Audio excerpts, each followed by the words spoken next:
Good morning, सुप्रभात। स्वागत है आप सभी लोगों का यूपीएसआई के इस बैच में रीजनिंग की इस क्लास में। मैं रवि तिवारी आप लोगों का स्वागत करता हूं। योगेश जी, ऋषिकेश जी, उमेश जी, पंकज जी, अभिमन्यु, पूजा जी, ऋषिकेश जी, अरुण कुमारी जी, मनमोहन कनौजिया जी, संदीप प्रजापति जी, योगेश शर्मा जी, आशीष चंद्र तिवारी। आइए, चलिए, आप सभी को मेरा नमस्कार। क्षमा करिएगा कुछ लेट हूं, कुछ तकनीकी समस्या से आज संस्थान सुबह से ही जूझ रहा है, इसलिए आपकी क्लासेस कुछ लेट हो गई हैं। कल से तय समय पर क्लासेस चलेंगी एकदम, जो है जैसे जो आपको नया टाइम टेबल भेजा गया है उसी टाइम टेबल पर आपकी क्लासेस कल से संचालित होंगी। आज थोड़ा सा प्रॉब्लम है। आइए, Abhimanyu, what is a practice session. देखिए, प्रैक्टिस सेशन जो छोड़ा गया है आप लोगों को, वो प्रैक्टिस सेशन का मतलब ये है, मैं समझा दूं आपको। प्रैक्टिस सेशन का मतलब ये है कि जैसे मान लीजिए जो आपके सब्जेक्ट खत्म हो चुके हैं, सपोज करिए 3 सब्जेक्ट आपके खत्म हो चुके हैं। हिंदी खत्म हुआ है, मूल विधि खत्म हुआ है और संविधान खत्म हुआ है। तो अगर इन सब लोगों को कोई डाउट क्लियर करने हैं या डाउट क्लासेस लेनी है या प्रैक्टिस करानी है आप लोगों को, तो वो इन्हीं 3 प्रैक्टिस सेशन में से किसी एक प्रैक्टिस सेशन में आपकी क्लास लेंगे। या किसी को कोई एक्स्ट्रा क्लास लेनी है, जैसे मैं एक दिन में 2 क्लास लेना चाहता हूं, एक्स्ट्रा क्लास है, तो वो क्लास प्रैक्टिस सेशन में चली जाएगी। स्टूडियो के मैनेजमेंट के लिए वो प्रैक्टिस सेशन तय किया गया है कि कोई भी कभी भी आके प्रैक्टिस ना कराए आपको, बल्कि प्रैक्टिस का एक समय निश्चित हो। हालांकि अभी 10, 15, 20 दिन ऐसी कोई बात नहीं कि कोई प्रैक्टिस सेशन आपके लिए है, लेकिन वो सेगमेंट बना दिए गए हैं कि भविष्य में जब भी प्रैक्टिस आपकी कराई जाएगी सब्जेक्ट्स की, तो उन्हीं 3 टाइमिंग में आपकी प्रैक्टिस संचालित की जाएगी, इसलिए वो प्रैक्टिस सेशन आपके बनाए गए हैं।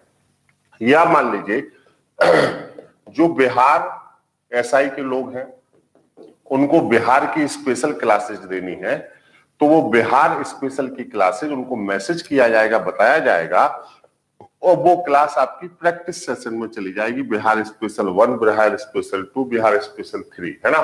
तो जो रूटीन सब्जेक्ट है वो रूटीन सब्जेक्ट चलते रहेंगे, और जो प्रैक्टिस सेशन में जो एक्स्ट्रा आपको पढ़ाना है या किसी को प्रैक्टिस करानी है या किसी को डाउट क्लियर करने हैं, आप बिहार स्पेशल की जो क्लासेस चलनी है वो आपकी प्रैक्टिस शेड्यूल में चली जाएगी। इसलिए उसको अलग से बनाया गया है ताकि मर्ज ना हो चीजें। क्लियर है? उम्मीद है कि अब आप समझ चुके होंगे इस चीज को। जी हाँ, चलिए, हाँ, आइए। गुड मॉर्निंग आनंद जी, सभी लोग।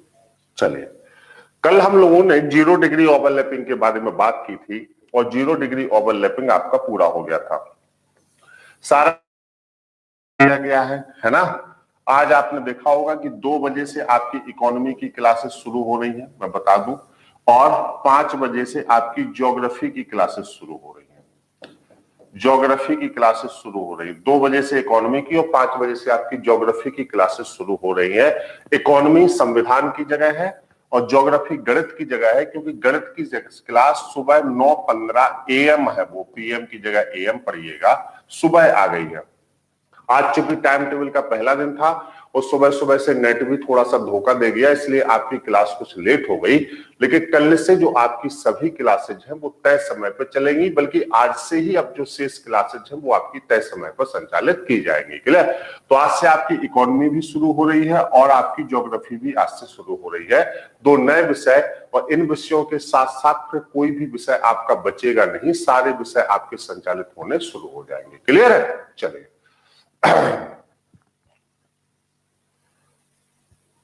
हाँ, वो मैथ की क्लास में 9:15 टेक्निक वेबसाइट मैनेजमेंट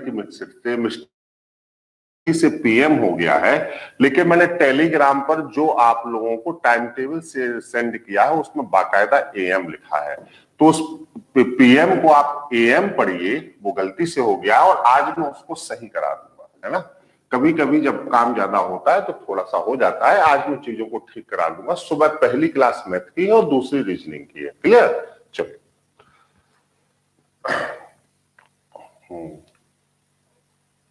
नहीं, ज्योग्राफी आलोक सर नहीं पढ़ाएंगे। प्रमोशन में ही क्लियर था, गौरव सर ने ही आपको ज्योग्राफी पढ़ाया था और कभी भी हम लोगों के द्वारा ये नहीं कहा गया कि आलोक सर ज्योग्राफी पढ़ाएंगे। तो अनावश्यक प्रश्न यहाँ पर ना करें, ना अनावश्यक डिमांड करें, आपकी डिमांड खाली चली जाएगी। जो भी बैच चल रहे हैं, ज्योग्राफी के टीचर गौरव सर हैं, गौरव सर ने ही प्रमोशन किया था, गौरव सर को ही हम लोग लेके आए थे और गौरव सर ही आपको ज्योग्राफी पढ़ाएंगे। क्लियर? आलोक सर की अगर आपको ज्योग्राफी पढ़नी है तो ऑलरेडी चैनल पर उनके 79 वीडियो पड़े हुए हैं, आप उनसे उनकी ज्योग्राफी पढ़ सकते हैं। लेकिन बैच में ज्योग्राफी गौरव सर पढ़ाएंगे। चलिए चलिए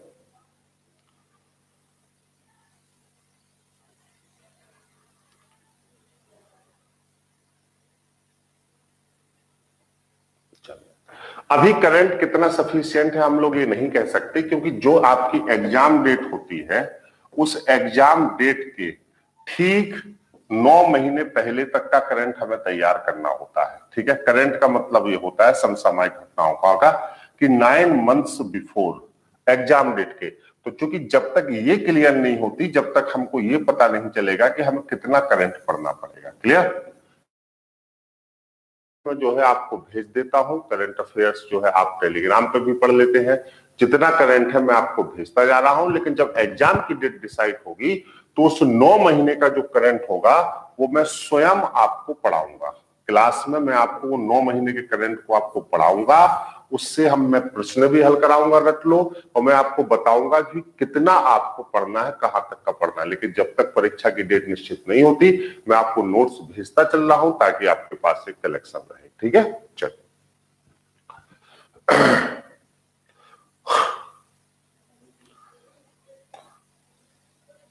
चलिए अब शुरुआत करें, अगर आप लोगों की इजाजत हो तो बताएं, शुरुआत किया जाए।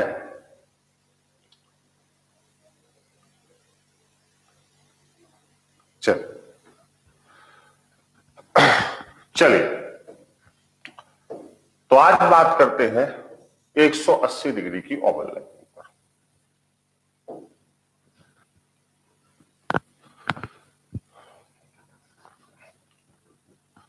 अब मैं आपके कमेंट नहीं पढ़ूंगा, इसलिए आप कमेंट ना पढ़ें। अब मैं सीधे टॉपिक पे आऊंगा और पूरा टॉपिक आपको जब पढ़ा लूंगा उसके बाद मैं आपके कमेंट देखूंगा। तो अब आप लोग कमेंट बॉक्स से बिल्कुल भी हट जाइए। चलिए आइए, आज हम लोग बात करेंगे 180 डिग्री की ओवरलैपिंग के लिए। कल हम लोगों ने 0 डिग्री की ओवरलैपिंग पे पूरी बात की थी और मैंने 0 डिग्री के बारे का कंप्लीट सिनेरियो आपको बताया था कि 0 डिग्री की ओवरलैपिंग कैसे होती है, क्या इसका मामला है, कैसे हम इसको हल करते हैं। तो मैंने आपको बताया था कि 0 डिग्री का कोण प्रत्येक घंटे में कितनी बार बनता है? 1 बार। लेकिन 24 घंटे में कितनी बार बनता है? 22 बार, क्योंकि 12 से 1 के बीच में 0 डिग्री का कोण नहीं बनता है। ये बात मैंने कल आपको क्लियर की थी। तो 12 से 1 का समय कितनी बार आता है? 2 बार आता है। फिर मैंने आपको ये भी बताया था कि 0 डिग्री का जो एंगल होता है, 0 डिग्री का जो एंगल होता है, उस एंगल को अगर हम लोग देखें तो एंगल जो होता है वो हर घंटे में 1 बार बनता है। तो हम उसको बेसिक कॉन्सेप्ट से भी फाइंड कर सकते हैं और हम उसको 60/11 की से भी फाइंड कर सकते हैं। एग्जाम में आप लोगों के पास इतना समय नहीं होगा, जिस पैटर्न का आपका एग्जाम है, कम समय में ज्यादा प्रश्न आपको हल करने हैं। तो एग्जाम में आपको जो है इतना समय नहीं होगा कि आप बेसिक कॉन्सेप्ट से जाएं, क्योंकि जो लोग बेसिक कॉन्सेप्ट से जाते हैं वो पेपर को पूरा हल नहीं कर पाते, है ना। तो एग्जाम की डिमांड के हिसाब से अगर हम लोग देखें तो हम लोगों को इस तरीके से इन प्रश्नों को हल करना है कि हम देखें और हल कर लें। पूरी ओवरलैपिंग लगातार आपसे पूछी जाती रही है। जूनियर असिस्टेंट के पेपर को अगर हम पिछले 3 बार के लिए उठा के देखें तो जूनियर असिस्टेंट में भी आपका जो है ओवरलैपिंग लगातार पूछा जाता रहा है। तो मैं बार बार कह रहा हूं कि जूनियर असिस्टेंट देने वाले सभी लोगों को ओवरलैपिंग और बीच के कोण को अच्छे से ध्यान रखना है, क्योंकि ये टॉपिक आप लोगों को यहां पर मिलेगा। आइए शुरू करते हैं 180 डिग्री की ओवरलैपिंग, 180 डिग्री ओवरलैपिंग। जब भी 180 डिग्री की ओवरलैपिंग का मतलब होता है घड़ी की दोनों सुइयों के मध्य 180 डिग्री के कोण का बन जाना। क्लियर? बहुत आराम से समझिए। जब भी 180 डिग्री की बात हमारे जहन में आती है तो हमारे जहन में कुछ सीधी रेखाएं आती हैं और जहां पे भी हम इस सीधी रेखा को देखते हैं हम कहते हैं कि ये कोण 180 डिग्री का होगा। क्लियर? चलिए चाहे वो सीधी रेखा ऐसी हो, चाहे वो सीधी रेखा ऐसी हो, चाहे वो सीधी रेखा ऐसी हो, और चाहे वो सीधी रेखा ऐसी हो। ठीक है, अगर वो सीधी रेखा है तो कोण कितने डिग्री का होगा? 180 डिग्री का होगा। अब यहां पर एक बात यहां पे क्लियर कर लीजिए कि अगर ये 180 डिग्री का कोण यहां पर है तो इसका मतलब ये होता है कि एक घड़ी के डायल में दो सुइयों के मध्य भी ऐसी सीधी रेखाएं बनती होंगी। तो एक घड़ी के डायल में दोनों सुइयों के मध्य बनने वाली ऐसी सीधी रेखाओं को हम 180 डिग्री का कोण या 180 डिग्री का अतिव्यापन कहते हैं। कल जब हम लोगों ने पढ़ाई शुरू की थी तो यहां पर मैंने आपको बताया था कि एक घड़ी में जब 1 मिनट की दूरी दोनों सुइयों के मध्य होती है तो कोण 6 डिग्री का होता है। तो आपने कहा था सर 0 मिनट की दूरी जब होती है तो कोण 0 डिग्री का होता है। तो अब मैं आपसे पूछता हूं कि कितने मिनट की दूरी बेटा होनी चाहिए कि कोण 180 डिग्री का हो जाए? मैंने क्या कहा? अगर 1 मिनट की दूरी पर कोण 6 डिग्री और 0 मिनट की दूरी पर कोण 0 डिग्री, तो कितने मिनट की दूरी होनी चाहिए दोनों सुइयों के मध्य कि दोनों सुइयां एक दूसरे से कोण में 180 डिग्री की दूरी पर हो जाए? तो आपका जो उत्तर होगा वो उत्तर होगा हाँ, तो आपका उत्तर होगा 30 मिनट। क्या होगा? 30 मिनट। तो अगर 30 मिनट की मतलब दूरी दोनों सुइयों के मध्य हो तो आपका जो कोण होगा वो कितने डिग्री का होगा बताओ? 180 डिग्री का होगा। तो यहां से एक बेसिक कॉन्सेप्ट हम लोगों को ये पता चलता है कि जब दोनों सुइयां 30 मिनट की दूरी पर होती हैं तो 180 डिग्री का कोण बनना तय है। अब अगर हम इस दूरी की बात करें कि ये दूरी कैसे होती है ना, चलिए अब हम इस दूरी की बात करें कि ये दूरी कैसे होती है। तो मान लीजिए घड़ी की दोनों सुइयों के मध्य ठीक 6 बजा हुआ है। कितना बजा हुआ है? 6। तो हम जानते हैं मिनट वाली सुई ऊपर होगी और आवर्स वाली सुई नीचे होगी। ये 12 है और ये 6 है। अगर हम दोनों ही तरफ से देखें तो घड़ी की दोनों सुइयां एक दूसरे से 30 मिनट की दूरी पर होंगी। कैसे? 1 2 3 4 5 7 8 9 10 और 11। चाहे तो हम इस ओर से देख लें 5 10 15 20 25 30 तो भी दूरी 30 मिनट है, और यहां से देख लें तो भी दूरी 30 मिनट है। क्लियर? तो दोनों ही तरफ से जैसे ही दूरी 30 मिनट होगी तो कोण एक कितना हो जाएगा? 180 डिग्री का कोण घड़ी के दोनों डायल्स में बन जाएगा। तो सबसे पहले हमें ये देखना है कि हम इसको कितने नामों से जान सकते हैं। फिर मैं घड़ी में आपको इस कोण को दिखाता हूं हम इसको कितने नामों से जान सकते हैं। तो यहां पर गौर से देखिए, सबसे पहले हम ये कह सकते हैं कि दोनों सुइयों के मध्य 180 डिग्री के कोण का होना, ये तो एक नाम है क्योंकि हम इसको पढ़ रहे हैं। अब देखिए दोनों सुइयां बिल्कुल सीधी रेखा में है तो दूसरा नाम इसका होता है कि दोनों सुइयों का ठीक सीधी रेखा में होना। अब यहां पे कल मैंने आपको एक अंतर बताया था, ध्यान रखिए दोनों सुइयों का ठीक सीधी रेखा में होना। तो कल बेटा हमने यहाँ पे आपको एक अंतर बताया था। क्या अंतर बताया था? कि जब सीधी रेखा हो तो कोण 180 डिग्री का होगा और संपाती सीधी रेखा हो, और अगर संपाती सीधी रेखा हो तो कोण कितने डिग्री का होगा बताओ? तो आप कहेंगे संपाती सीधी रेखा है तो कोण 0 डिग्री का होगा। कितने डिग्री का होगा? 0 डिग्री का होगा। तो यहां पर सीधी रेखा है तो जब भी सीधी रेखा में होना होता है तो कोण कितने डिग्री का होता है? आपका 180 डिग्री का कोण होता है। और संपाती सीधी रेखा होता है तो कोण कितने डिग्री का होता है? 0 डिग्री का होता है। तो पहला नाम 180 डिग्री का कोण, दूसरा नाम क्या हो गया? दोनों सुइयों का बिल्कुल सीधी रेखा में होना। तीसरा नाम क्या होगा? दोनों सुइयों का एक दूसरे से 30 मिनट की दूरी पर होना। दोनों सुइयों का एक दूसरे से ठीक 30 मिनट की दूरी पर होना। दोनों सुइयों का एक दूसरे से ठीक 30 मिनट की दूरी पर होना है ना। तो तीसरा नाम क्या है? और चौथा एक और नाम है, जैसे मान लीजिए जब भी 180, बेटा ये स्टेटमेंट सब आपने समझिएगा, जब भी 180 डिग्री का कोण बनता है, मान लो ऐसी सीधी रेखा हो तो ये सुई का फेस ऊपर की तरफ हो, ये सुई का फेस नीचे की तरफ। ऐसी सीधी रेखा हो तो एक नॉर्थ की तरफ एक साउथ की तरफ, ऐसी सीधी रेखा हो तो एक वेस्ट की तरफ एक ईस्ट की तरफ। तो जब भी 180 डिग्री की सीधी रेखा बनती है, दोनों सुइयां ठीक एक दूसरे के अपोजिट डायरेक्शन में होती हैं, तो हम इसको कहते हैं दोनों सुइयों का ठीक एक दूसरे के विपरीत दिशाओं में होना। दोनों सुइयों का ठीक एक दूसरे के विपरीत दिशाओं में होना, विपरीत दिशाओं में होना। क्लियर?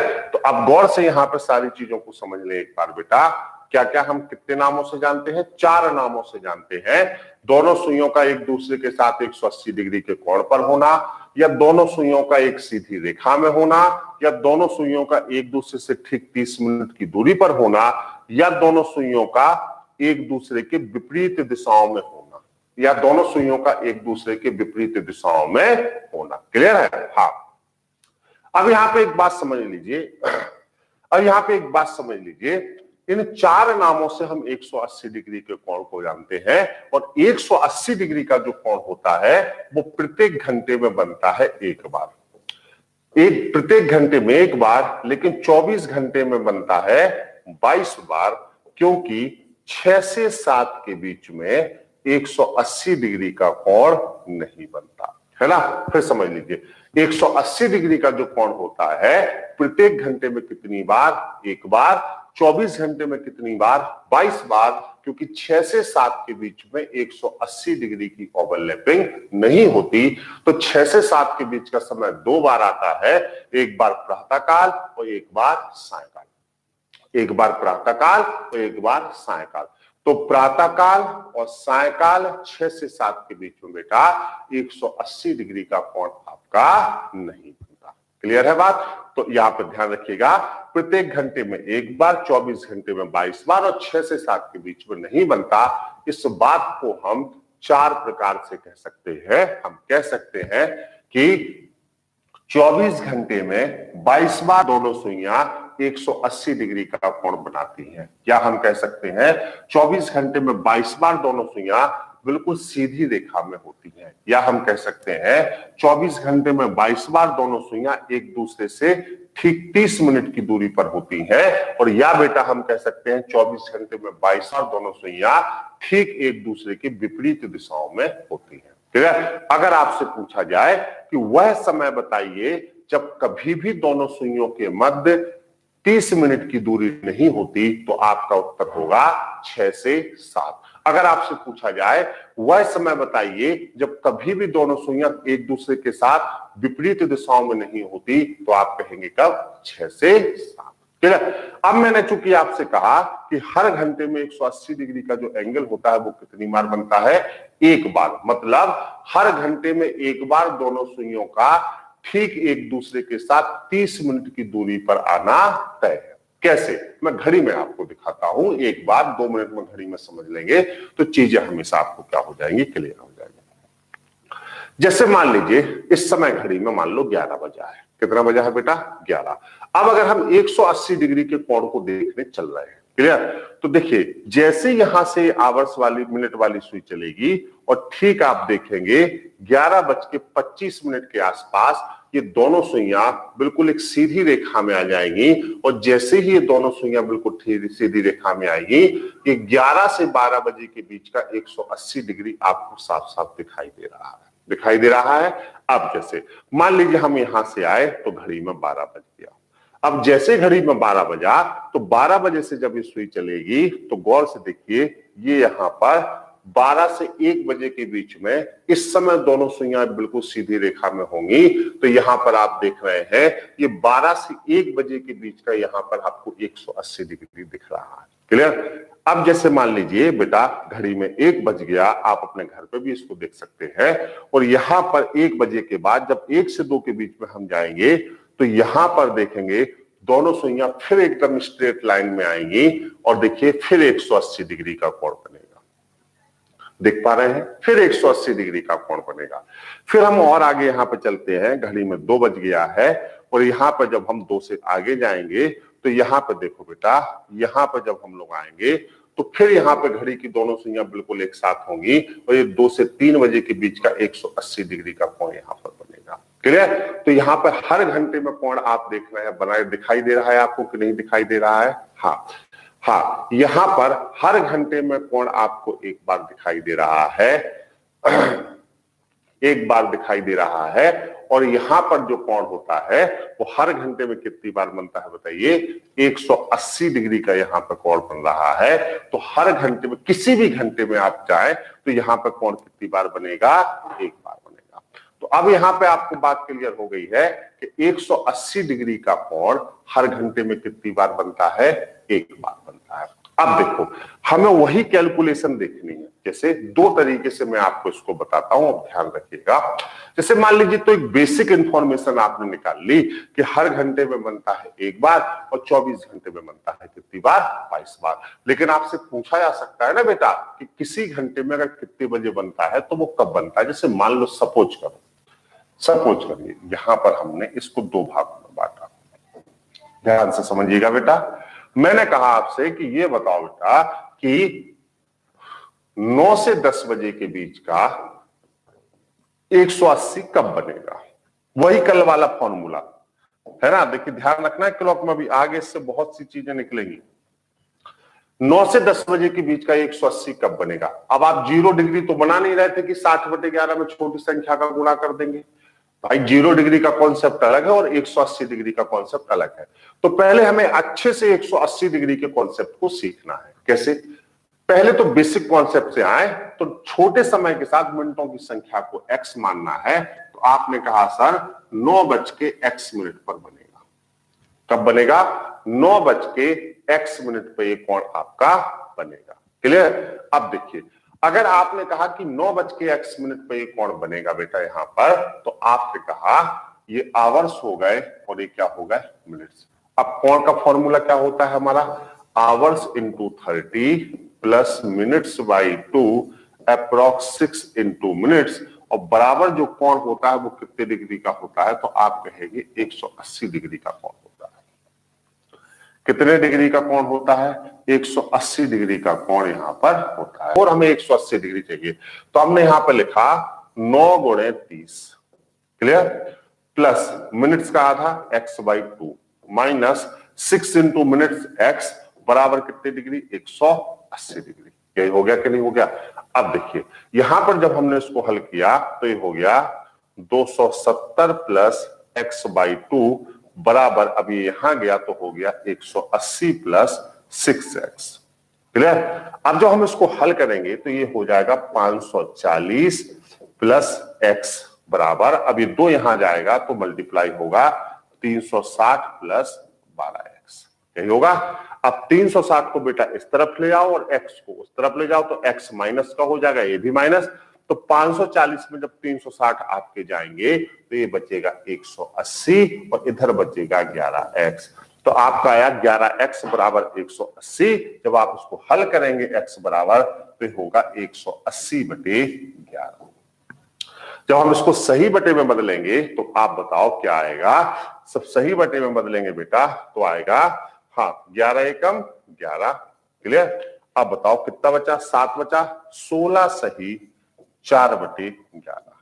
ये x की वैल्यू आपकी यहां से आई है 16 सही 4/11। अब आप बताओ अगर ये x की वैल्यू है तो अब आपका समय क्या हो गया? 9:16 सही 4/11।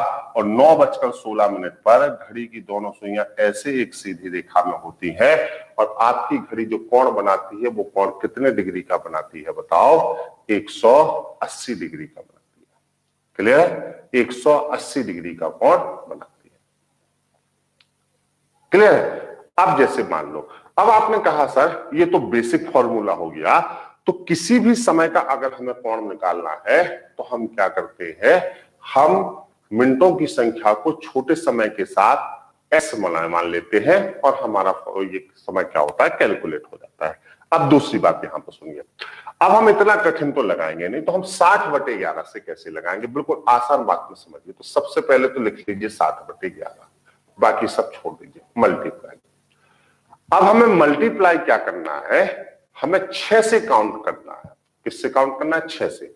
तो हमारा 180, पहले समझ लीजिए, 180 डिग्री जब हम बना रहे हैं तो 180 डिग्री बनाने में हमारा बेस क्या है? 6 है। क्या है? 6। बेस 6 क्यों माना? जिस समय के बीच में कोण नहीं बनता वो हमारा क्या होता है? बेस होता है। और बेस से हमें यूनिट काउंट करना होता है और 1 घंटे का मान 1 यूनिट होता है। बिल्कुल आसान समझ लीजिए। 6 से बस आपको ये याद रखना है कि 180 डिग्री की गिनती शॉर्टकट के लिए हमें 6 से प्रारंभ करनी है। 6 से प्रारंभ करनी है और जितने घंटे हो उतने का गुणा करना है। जैसे मान लीजिए 60 बटे, जैसे हमने कहा 9 से 10 के बीच का, चलिए तो आपने लिखा 60 बटे 11। अब 6 से गिनना है 9 तक, छोटे समय तक हमेशा गिन लीजिए। जो 6 से 9 तक जब हम गिनेंगे तो कितने घंटे हुए, ध्यान समझिए। तो 6 से गिनेंगे तो 6 तो गिना नहीं जाएगा क्योंकि 7 से शुरू होगी। 6 से कभी भी गिनती नहीं होती, या अगले घंटे से गिनती होती है। तो 6 से 9 तक कितने घंटे होंगे? 7, 8, 9, 3 घंटे। जितने घंटे हैं उसी का गुणा कर दीजिए। तो यहां पर देखिए 180 बटे 11 आ जाएगा। ये वही उत्तर है जो आपने यहां किया। जैसे मैंने कहा, बताओ 11 से 12 के बीच का कब बनेगा? अब बताओ छोटा समय क्या है? बताओ 11, 180 निकाल रहे हैं तो लिखिए 60 बटे 11। तो अब बस आपको क्या करना है? 6 से लेके 11 तक गिन लेना है। तो 6 से लेके जब 11 तक गिनेंगे तो कितना बताओ? 7, 8, 9, 10, 11। कितने घंटे हुए? 5 घंटे हुए। तो हम सीधे सीधे किसका गुणा कर देंगे? 5 का। तो हमारा उत्तर कितना होगा बताओ? 300 बटे 11। क्लियर हुआ? जैसे मान लो, चलिए मैंने कहा 1 से 2 के बीच का कब बनेगा? 180 डिग्री। तो बेटा 1 से 2 के बीच का 180 निकालना है तो सीधे लिखो 60 बटे 11। अब 6 से लेके कहां तक गिनना है बताओ? 1 तक कितने घंटे हुए? तो क्या लिखेंगे? 7, 8, 9, 10, 11, 12 और 1। कितने घंटे? 7। कभी भी 6 को काउंटिंग में शामिल नहीं करेंगे क्योंकि 6 से अगर हमें घंटों की संख्या गिननी है तो जब हम 7 पर आएंगे तो पहला घंटा पूरा होगा। ठीक है? तो बताओ कैसे करना है? 6 से कैसे करना है? 7, 8, 9, 10, 11, 12, 1। कितने घंटे हुए? 7। तो बेटा हम यहां कर देंगे 7 बटे 11 गुना 7, 7 42, 420 बटे 11। क्लियर? अब हमें किसी भी समय का अगर 180 डिग्री निकालना है तो जैसे मान लीजिए मैंने कहा 12 से 1 के बीच का 180 कब बनेगा? तो आप सीधे कहेंगे 60 बटे 11 मल्टीप्लाई। अब बताओ 6 से लेके 12 तक कितने घंटे होंगे? 6 घंटे। 7, 8, 9, 10, 11, 12। तो गुणा कितने का करेंगे? 6। तो कितना हो गया? 360 बटे 11। क्लियर? चलिए अगर मैंने आपसे कहा 3 से 4 के बीच का 180 डिग्री निकालना है, ओरल हो जाएगा। तो अब 6 से लेके कहां तक गिनना है? 3 तक। 7, 8, 9, 10, 11, 12, 1, 2, 3। कितने घंटे हुए? 9 घंटे हुए। हमेशा छोटे समय तक बेटा गिनना है। 9 घंटे हुए तो हम कहेंगे 60 बटे 11 मल्टीप्लाई बाई 9 बराबर 540 बटे 11। चलिए अगर मैंने आपसे कहा बताओ 4 से 5 के बीच का कब बनेगा? अब बताओ 60 बटे 11 और 6 से लेके कब तक गिनना है? 4 तक गिनना है। 7, 8, 9, 10, 11, 12, 1, 2, 3, 4। कितने घंटे हुए? 10 घंटे हुए। तो यहां लिख देंगे 10। तो बताओ ये कितना हो गया? 600 बटे 11। यहां पर कितना हो गया? 600 बटे 11 यहां पर हो गया। हाँ, हमेशा क्लॉकवाइज काउंट करना है। मैंने एंटी क्लॉकवाइज का नाम ही नहीं लिया, जबरदस्ती का कंफ्यूजन क्रिएट मत करिए। क्लॉकवाइज ही काउंट करते हैं। 6 से 7, 8, 9 इतनी बार काउंट करके बता रहा हूं, इसका मतलब है कि क्लॉकवाइज ही काउंट करना है। एंटी क्लॉकवाइज क्यों काउंट करेंगे? क्लियर है? क्लियर हुई बात? हाँ हाँ बिल्कुल, ऑलवेज क्लॉकवाइज। तो क्लियर हुई ये बात? पता है। तो अब पूरे 180 डिग्री के सिनेरियो को अगर हम देखें तो बेसिक कॉन्सेप्ट से भी आपका मामला क्लियर हो गया है और इससे भी आपका मामला यहाँ पे क्या हो गया है? क्लियर हो गया है। क्लियर? चलिए जैसे अब हम पूरा समझ लें एक बार 180 डिग्री का जो कोण होता है उसको इन 4 नामों से जानते हैं। 180 डिग्री का कोण प्रत्येक घंटे में कितनी बार बनता है? एक बार।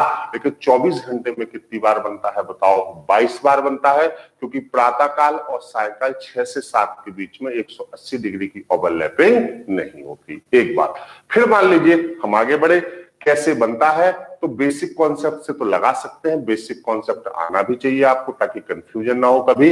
लेकिन परीक्षा के लिए अगर आप बेसिक कॉन्सेप्ट से गए तो इससे ज्यादा प्राणघातक कोई कॉन्सेप्ट आपके लिए हो नहीं सकता, क्योंकि ये कैलकुलेशन आपका 2 मिनट ले लेगी जो किताबों वगैरह में लिखी होती है। तो बेसिक कॉन्सेप्ट के लिए हमेशा हमेशा आपको कहां जाना है? कभी भी इस मेथड से आपको बेसिक कॉन्सेप्ट से नहीं जाना है, बल्कि बेसिक कॉन्सेप्ट से जब आपको जाना है तो आपको हमेशा एग्जाम मेथड आपका ये है, थिंक विदाउट थिंक। अब जैसे मान लीजिए कोई प्रश्न आया, जैसे माने हमसे कहा गया 2 से 3, तो हमें बस इतना कैलकुलेट करना है 180 रवि सर ने कहा था 2 से 3, इसका मतलब छोटे समय तक 6 से गिनना है, तो 6 से 2 तक गिन लो, 7 8 9 10 11 12 1 2, कितना हुआ? 8। 60 बटे 11 गुणे 8, 480 बटे 11 आंसर हो गया। हमें पेन उठाने की जरूरत ही नहीं है। मान लो 0 डिग्री आया तो हमें सीधे याद है, भैया नाम जरूर याद रख लेना, किन 4 नामों से जानते हैं। 0 डिग्री आया उसमें हमें कुछ गिनना ही नहीं, सीधे 60 बटे 11 में छोटे समय का उठा के गुणा कर, है ना। तो बिल्कुल पूरा अब रीजनिंग को हम लोगों को इसी तरीके से करना है ओरल कॉन्सेप्ट पे, ताकि अगर हमारे जितने सवाल आते हैं कम समय में हमें पूरा पेपर हल करना है। जब मैं आपको भी प्रैक्टिस सेट हल कराऊंगा तो मैं बताऊंगा कि 25 मिनट में रीजनिंग के 35 40 50 कैसे हल करते हैं, ऑप्शन से कैसे चेक किया जाता है। एक बार पहले चीजें थोड़ी सी विधिवत हो जाए तो मैं आपको और चीजें भी सिखाऊंगा कि कैसे व्यक्ति को एग्जाम ओरिएंटेड बनना है। क्लियर हुई बात? आइए, तो ये मामला यहां तक क्लियर है। तो अब हमको ये बताइए आप, क्या कभी 180 डिग्री आएगा अगर, तो क्या कभी कोई गलती होगी? बताएं।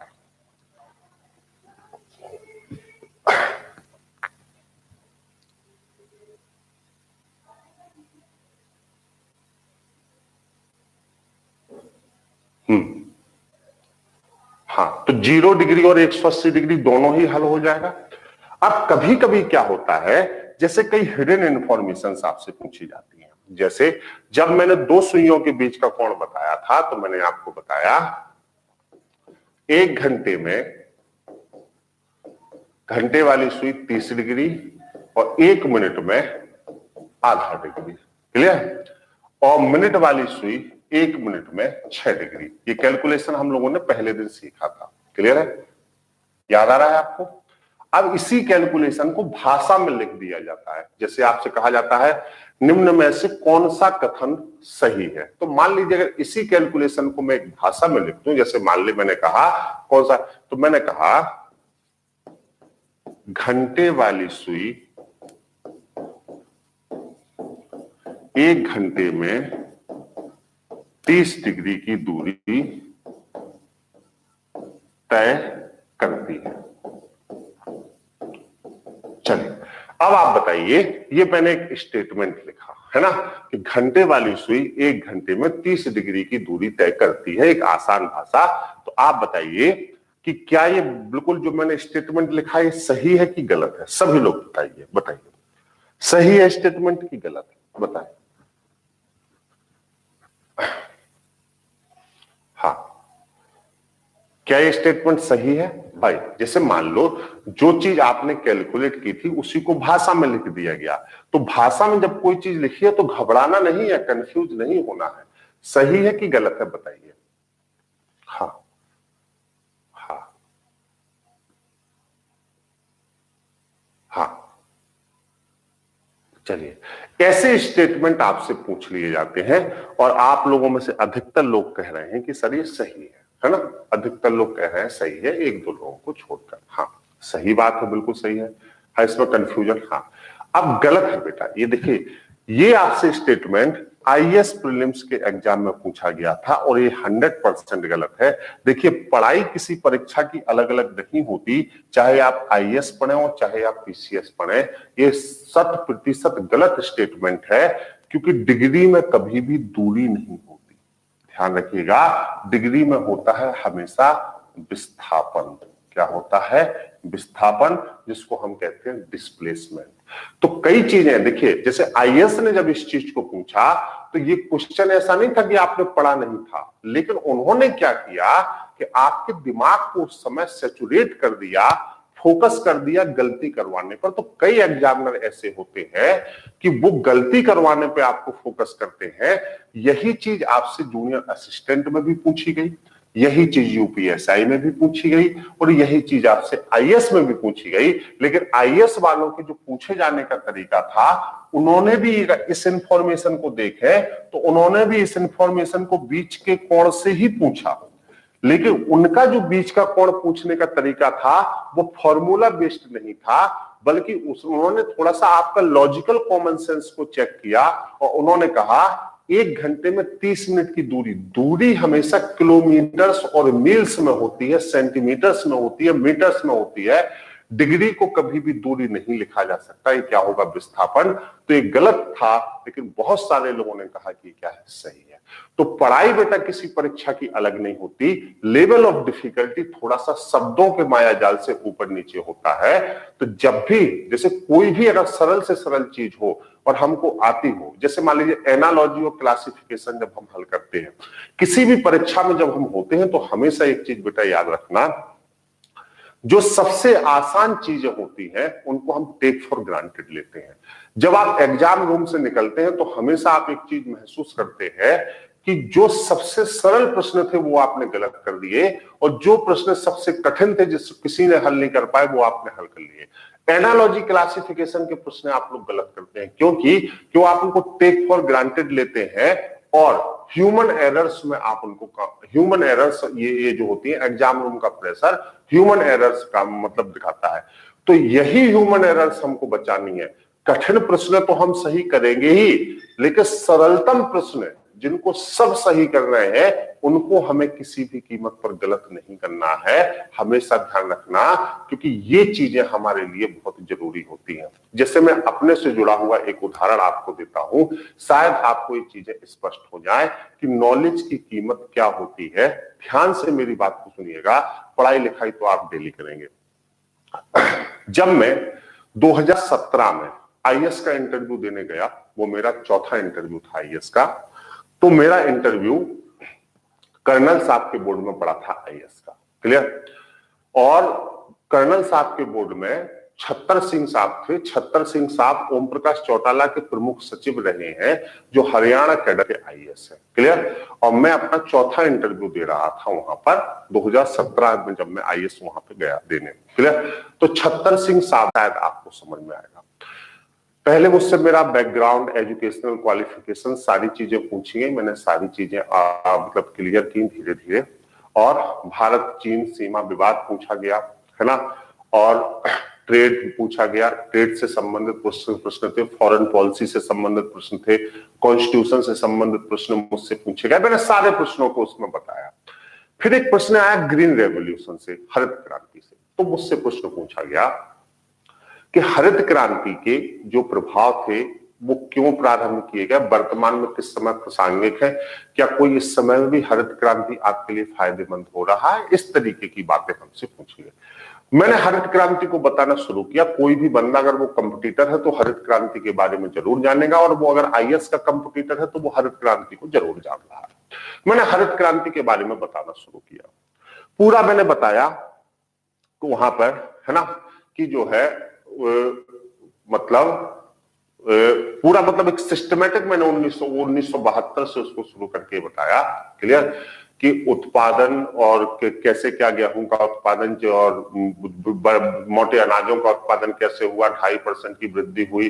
फिर कैसे चावल में हरित क्रांति आई, किस किस कहां उत्पादन आपका फेल हो गया और कहां उत्पादन जो है आपका सही हो गया, क्लियर। तो मैंने पूरा हरित क्रांति बता दिया। मैंने मोटे अनाजों का उत्पादन, गहरे अनाजों का उत्पादन, पतले अनाजों का उत्पादन, और मैंने जो है गेहूं का उत्पादन, चावल का उत्पादन, सब कुछ मैंने बता दिया। और फिर मैंने जो है अपना इंटरव्यू क्या किया, खत्म कर लिया, क्लियर है, ठीक है। जब लास्ट जब हुआ मेरा इंटरव्यू तो छत्तर सिंह साहब ने मुझसे कहा एक्सीलेंट मिस्टर के बारे में। मैंने कहा थैंक यू सर। उन्होंने कहा कि मैं आपको एक चीज सजेस्ट करना चाहता हूं। मैंने कहा बताइए, है ना। तो उन्होंने कहा अनाजों का कभी भी उत्पादन नहीं होता। बात समझ रहे हैं? अनाजों का कभी भी उत्पादन नहीं होता, है ना, है ना। तो अनाज के साथ जो उत्पादन शब्द था वो गलत था। आप लोगों को मेरी बात समझ में आई, है ना। तो अनाजों की पैदावार हो सकती है ना, उत्पादन नहीं हो सकता, है ना। अनाजों की पैदावार हो सकती है, उत्पादन नहीं हो सकता। क्लियर?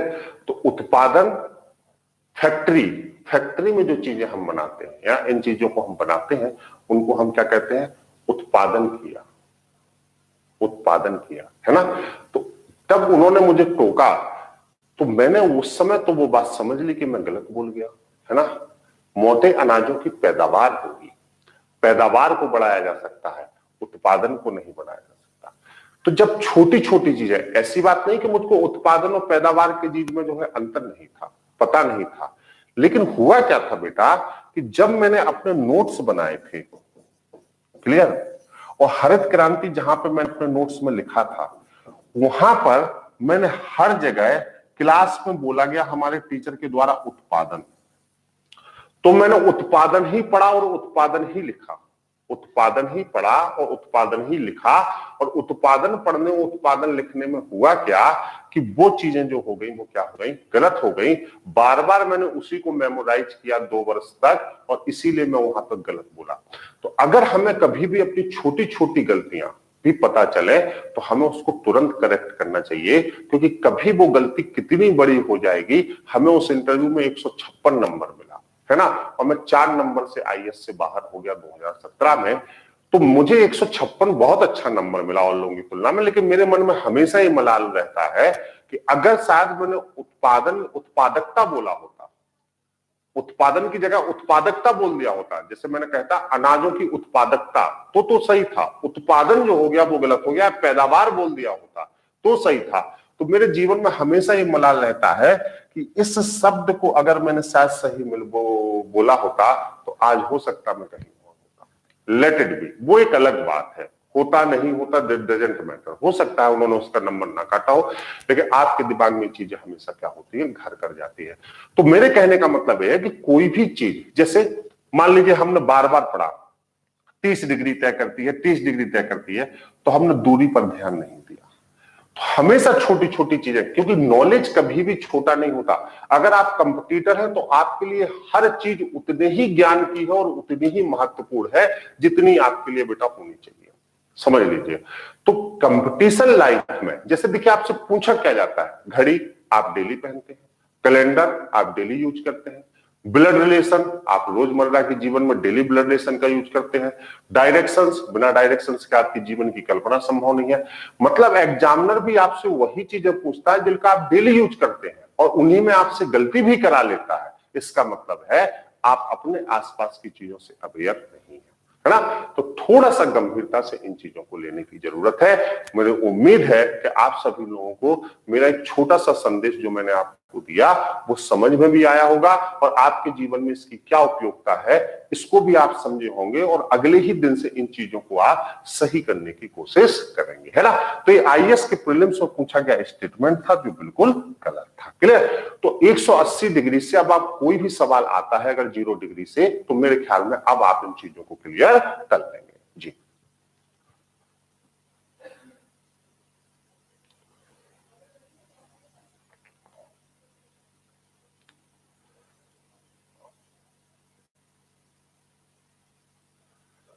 चलिए, तो आज मैं अपनी बात को, चर्चा को यहीं समाप्त करता हूं। कल हम लोग 90 डिग्री के साथ ओवरलैपिंग को खत्म कर लेंगे। दरअसल मैं सारी ओवरलैपिंग एक दिन में नहीं पढ़ा रहा हूं क्योंकि ओवरलैपिंग में मिक्स मर्जिंग बहुत है और आप कंफ्यूज हो सकते हैं, इसलिए थोड़ा सा आराम से हम लोग इस चीज को लेके चल रहे हैं। तो आज के लिए मेरी तरफ से इतना ही, कल फिर आपसे मुलाकात। हाँ, एक चीज मैं बता दूं कि जो नया टाइम टेबल है उस नए टाइम टेबल पे क्लासेज आपकी आज से शुरू हो गई है। आज थोड़ा सा लेट हो गया इसलिए जो है क्षमा प्रार्थी हम जो है कुछ टेक्निकल सब्जेक्ट कल से 9:15 बजे से आपकी क्लासेस शुरू हो जाएंगी। बिल्कुल आप बेफिक्र रहिएगा। परेशान मत होइएगा। आज आपकी 2 बजे से इकोनॉमी की भी क्लास होगी, पहली क्लास, और 5 बजे से आपकी ज्योग्राफी की भी क्लास शुरू होगी। तो आप लोग तैयार हैं।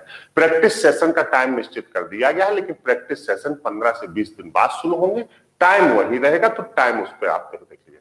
Thank you so much. आभार आप सभी लोगों का सुनने के लिए, बहुत बहुत धन्यवाद। Love you all, take care, अच्छे से पढ़िए। कल फिर इसी समय में आपसे मुलाकात करता हूं। Thank you so much. Thank you.